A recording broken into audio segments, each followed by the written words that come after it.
Good morning, guys. This is Berg. No, I couldn't even do it. We could go on and on there, but Berg did a fantastic job hosting the pod last week. They were all right with all of my predictions on how my team would do. Didn't know you'd invest a ton of money into a wide receiver and never throw him the ball. But I will have to reach out to newest super fan from Las Vegas Raiders, Matt Nick, to try to understand and uncover what's going on there. So, Nick, how's it going? It's going good. I'm not convinced he actually does get Oakland Raiders stuff in his feed. I think that's a cover up for this whole TikTok scandal earlier this season, but that's neither here nor there. Well, we've only got 3 games this week. Both of us have met our fate. You in a positive light, myself in a negative light. But hey, it's good to be here. Fantasy offseason. Knowing I have a keeper next year, learned a lot this year. Started out rough, and once again, hopefully next year I can actually win a game in the first 5 weeks of the season. Hey, and maybe I could actually make the playoffs sometime. Maybe a little bit more credibility to this podcast if we got that. Well, obviously one of our fellow co-hosts is duking it out for both a Four Loco and a beer mile. So let's go ahead and walk through the matchups here. Yeah, let's do the toilet bowl right away. Oh, baby. This is like early championship week. Oh, baby, look at that roster.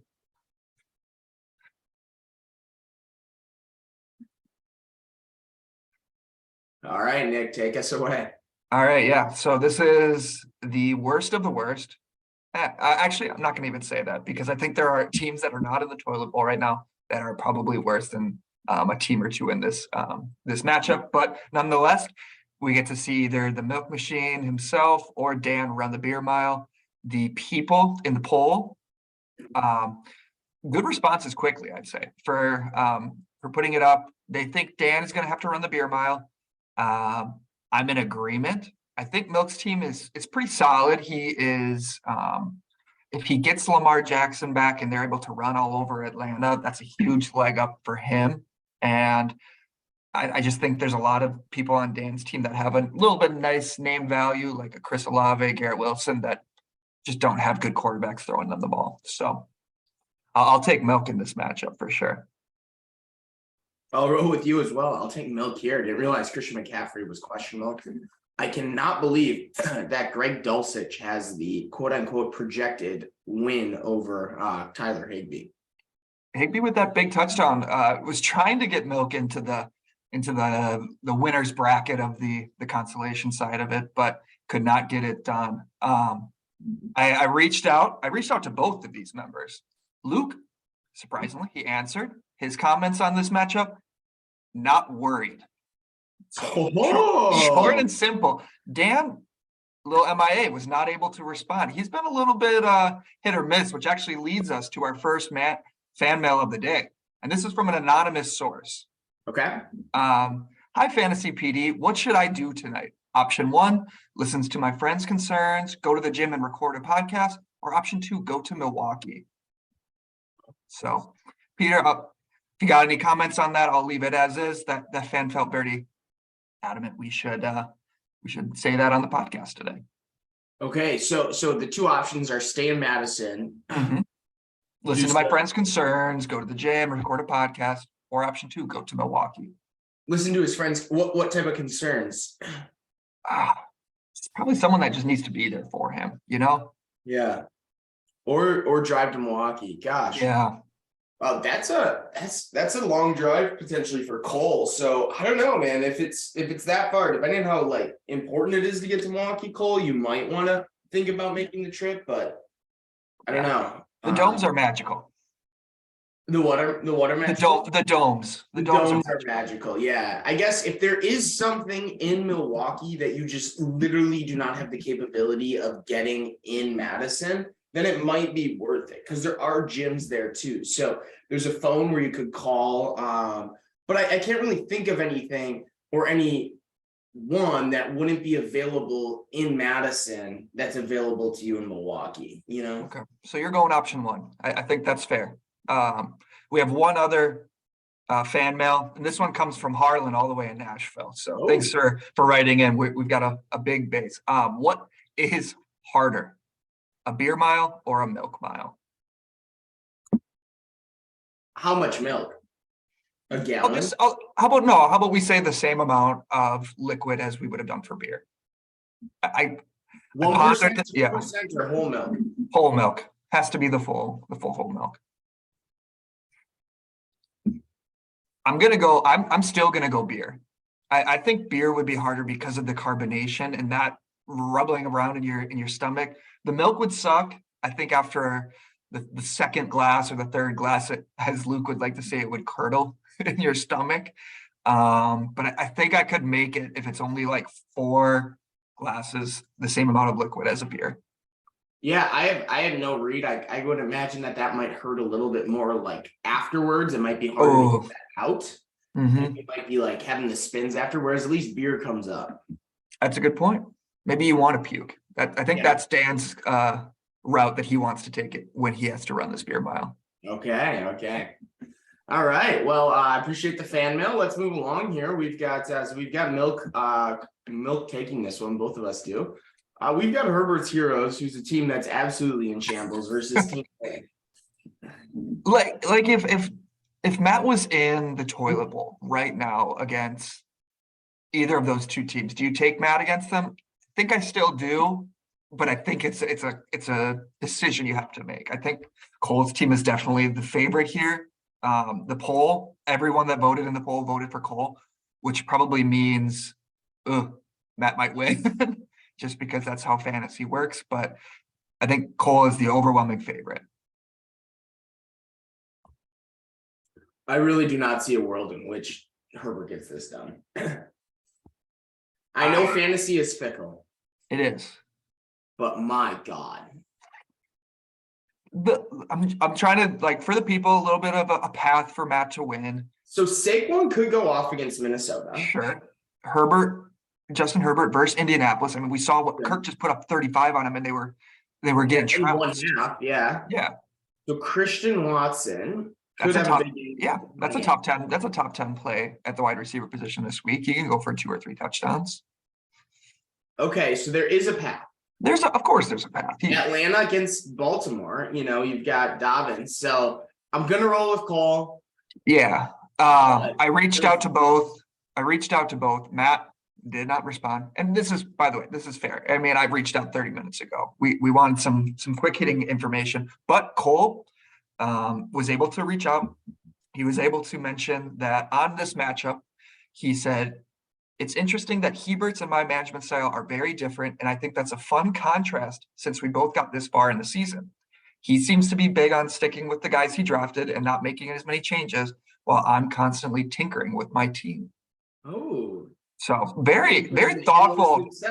Very thoughtful. Wow. Thank you for the insight, Cole. He said he didn't want to give any bulletin board material to Team Hebert, so I think that's smart. So I appreciate the insight. Okay, that was really well scripted. All right. Well, what you coined last week as the actual championship, a week before it actually happened. Sure. We got obese. Oh my! What in the world? Oh yeah, Jonathan Taylor went to IR. Forgot about that. RIP. Oh my gosh. Jake's team's projected for 120. Oh man. What you got any comments on this matchup? I think that Shaw's team is underrepresented here in their projected total. I agree. I think Shaw's team is still the second best. I think Mixon should have more. Jerick McKinnon's the bane of my existence right now. He steals every touchdown in Kansas City from both Travis Kelce and Isaiah Pacheco. Yep. I think CD is going to need a big game. I think CD goes for 15 plus. I think AJ Brown goes for 15 plus. Dawson Knox has kind of burst onto the scene. So, I mean, 7's about where he would be at for a projection, but I expect more.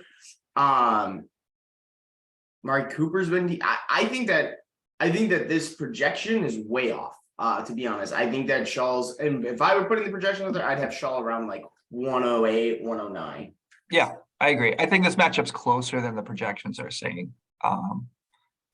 Yeah, the McKinnon thing's interesting because of the JT injury. McKinnon, if he's going to stay at the Flames with him, he's been going insane, like multiple touchdowns every week. So is it a little bit too late to put him in his lineup finally? We'll have to see. But the matchup with Seattle is about as juicy as it. Yeah, exactly. Yeah, just we've kind of glossed over Jake, I feel like, for the last 2 months because he's kind of been like, okay, Jake's the best team. We don't have to talk about him. Jake's already got a playoff spot locked up. We don't have to talk about him. Has the bye. When you just take a peek at his team, it's insane. Like Josh Allen, best quarterback. Eckler and Chubb, I mean, that's about as good of a 1-2 you can get. I don't know who else you're taking over those two. Chase, Tyreek Hill. My God, those are good. The Chase could have a little bit of concern in New England, but still, he'll get his numbers. I do have Jake in this matchup. I've got Jake as well. I think it's Jake's league to lose this year. Chase coming back healthy was a very good gamble. It worked out very well. Had me a little bit nervous with the depth of his team, but he's been able to make it through that. Yeah. Look at the average score that his team. Look at his average right now. Where average is 130. Yeah. God, that's no, that's insane. That is sickening. He's very good. He has a team better than Dan did last year, and when Dan won it all. And he's got Dallas. He's got Dallas Goedert on his bench. Oh, sure, he'll throw him. He'll probably throw Goddard into the fold. I gotta imagine. No comments from Jake on this matchup, but I will say that Shaw was able to submit, and he said, "Good teams find a way to win through adversity. While JT may have gone down, it's the next man up mentality on Team Shaw. Hungry dogs run faster, and I'm fucking starving." I'll be right back. I have a little bit of a washer thing going on. Take care. Oh gosh. All right. Well, good time to leave. This is open mic night for me now. On top of that, the polls came out. Shaw and Jake were actually split 4-4. Unfortunately, we don't get to see who voted for who. I mean, if Peter and I both voted for Jake in this poll, that means that only 2 others think Jake's going to win. So the people also think it'll be a closer matchup. With that, I mean, I don't know if I've got too much more to say. I mean, I don't know if we'll be able to make a podcast next week with the Christmas season, but Peter, now that you're back, good timing, because I was about to segue. Who do you think is going to win the championship? Jake. I don't know if you think Jake's going to win it all. You don't think Yeah. a potential matchup with Cole next week? I think a matchup with Cole. God, yeah, Cole's team has really come on though. Yeah, I agree. I mean, Justin Jefferson holding down the fort all season with Patrick Mahomes. I mean, he's always going to be in the mix. I think David Cole has been awesome. Agreed. And Dan was on Njoku early, and he gave him away for nothing. Yeah, I just really struggle to see a world in which Jake doesn't win this. But then again, fantasy is fickle. But yeah, I've got Jake. Yeah, I think Cole. If Cole's able to get second place, I think it's a huge win. I think he made he made the biggest jump in terms of managerial ability. I think he jumped up. If he's coming from what was the worst team last year, toilet bowl, to getting a second place and having a lot of adversity this year, I feel like he had a lot of injuries. And he can get second place. I mean, that's kudos to him. I will also throw my hat out there for Shaw, potentially most improved. Shaw made some of the most boneheaded dumb moves last year. Not saying he hasn't. I think he dropped somebody this year without knowing how the save button works. Is that I don't remember that. He was rostering one less man than he possibly could all season. Not all season, for like 4 or 5 weeks, and because of that, he dropped Jeff Wilson. Yeah, so bonehead did move, but I really think the only thing Shaw did super well last year was Ja'Marr Chase, drafting Ja'Marr Chase late. Yeah, that was I was looking back through my old memes, and I meme Shaw when I beat him in the toilet bowl, and I said I made a play on him that he had a great draft and he screwed it up and did nothing to improve his team. And that's why he lost. So this year, I think he had a good draft and I think he kept it going all season. So I think Shaw also had a good one. We'll see if we agree when we have the post-season podcast where he does the Jeopardy, talks about his failed trades that probably would have made him in the another potential toilet bowl member, but they Wait, did his go through. failed trade? What trade? Oh, he says he has a list of like 5 or 6 trades that he's offered and people didn't accept that turned out terribly in his favor. Oh God. So I'm interested to see those. Wow. Why don't I ever get those? I never get a text from him saying, I'm pretty sure you're in the list. I'm pretty sure he offered, I think one of the trades he offered was with you and he said that you turned it down and it ended up being like, I'm glad I didn't make it. So all right. I don't know if he counted the Greg Wilson trade for Samaje Perine. Oh, he probably is counting that one. When he got the touchdown and 100 yards or whatever after offering it. Yeah. And then he sat on his bench and Samaje Perine put up 20 in my starting lineup or whatever. And yeah. I would like to see the analysis Shaw does. I'm excited to see that. I'm excited. I'm excited for the Andes. I'm excited for Jeopardy. There's a lot to look forward to. Hey, it's the off season. It's good to be here. I know. We can now, just rest up, throw on a few parlays, maybe today. I would love that. All right. Well, let's talk. It's been fun. Good luck to everybody out there. And at the end of this weekend, we will have a clear person that will be running the beer mile. And I'm excited to watch. Yeah. Happy holidays. Take care. Oh, where's the recording button? There it is.